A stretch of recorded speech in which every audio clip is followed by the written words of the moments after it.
결과 없는 수준은 무의미해요. 수준 낮은 결과는 지루하죠? 요한 크루이프.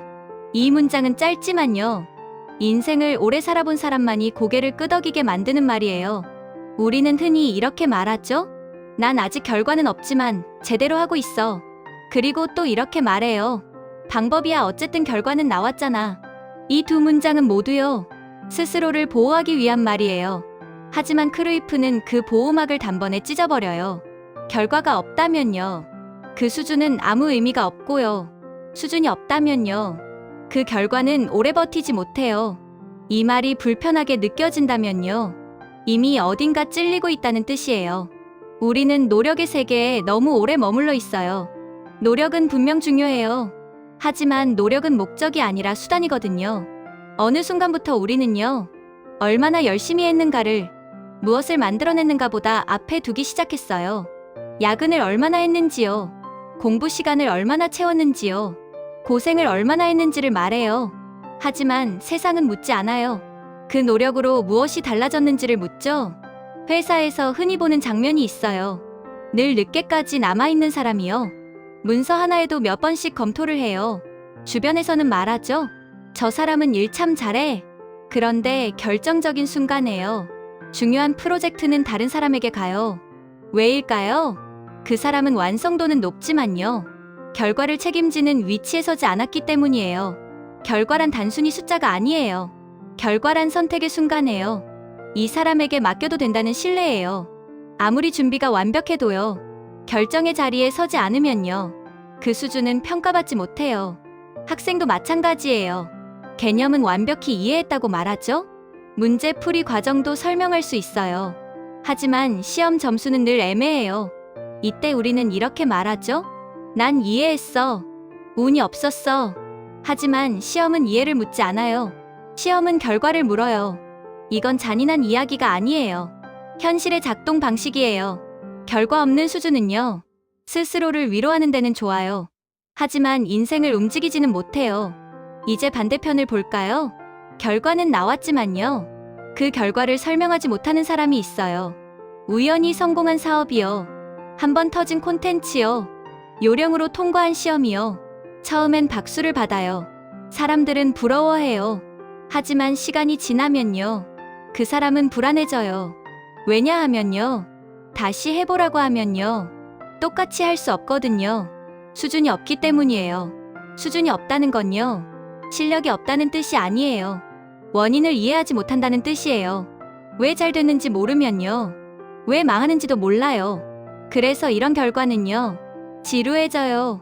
더 이상 성장할 이야기가 없거든요. 다음 장면이 없기 때문이에요. 이게 크루이프가 말한요. 수준 낮은 결과는 지루하다의 진짜 의미예요. 처음엔 화려해요. 하지만 반복되지 않아요. 인생에서 진짜 재미있는 사람은요. 한 번 잘한 사람이 아니라요. 계속 잘하는 사람이에요. 그 차이는요. 수준에 있어요.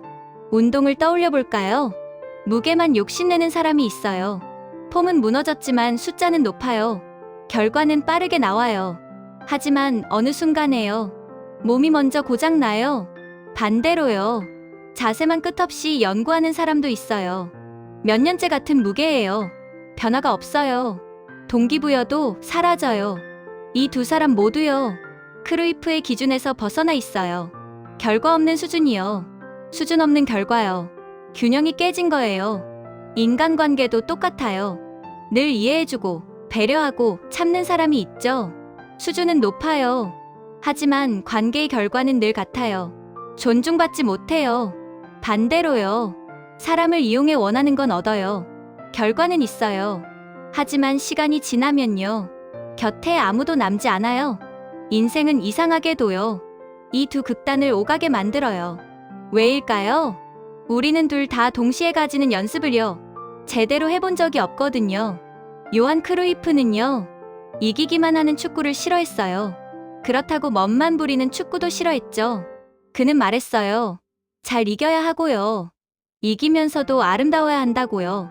이건 축구 이야기처럼 보이지만요. 사실은 인생 이야기예요. 인생에서도요. 잘 버는 것과요. 떳떳하게 버는 것이요. 성공하는 것과요. 성장하는 것이요. 이 두 가지를요, 동시에 요구받아요. 그래서 어려워요. 그래서 의미가 있어요. 여기서 중요한 깨달음이 하나 있어요. 결과와 수준은요, 동시에 완성되지 않아요. 처음엔 결과가 부족해요. 그 다음엔 수준이 부족하고요. 문제는요, 어느 단계에 머물러 있느냐예요. 결과가 없을 때요. 수준이라는 말 뒤에 숨으면요, 영원히 결과가 나오지 않아요. 결과가 나왔을 때요. 운이라는 말 뒤에 숨으면요, 영원히 수준이 쌓이지 않아요.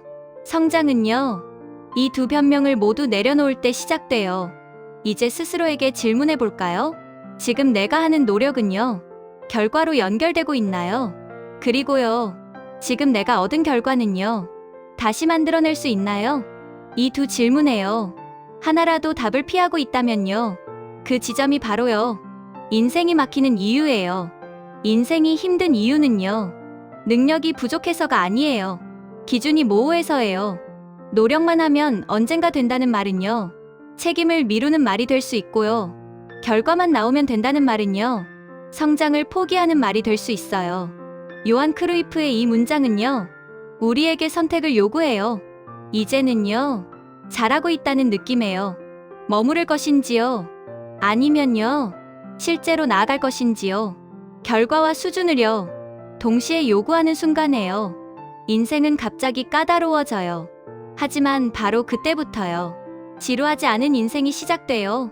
한번 반짝이는 삶이 아니라요, 계속해서 증명되는 삶이요. 그게요, 이 문장이 우리에게 주는요, 가장 큰 깨달음이에요.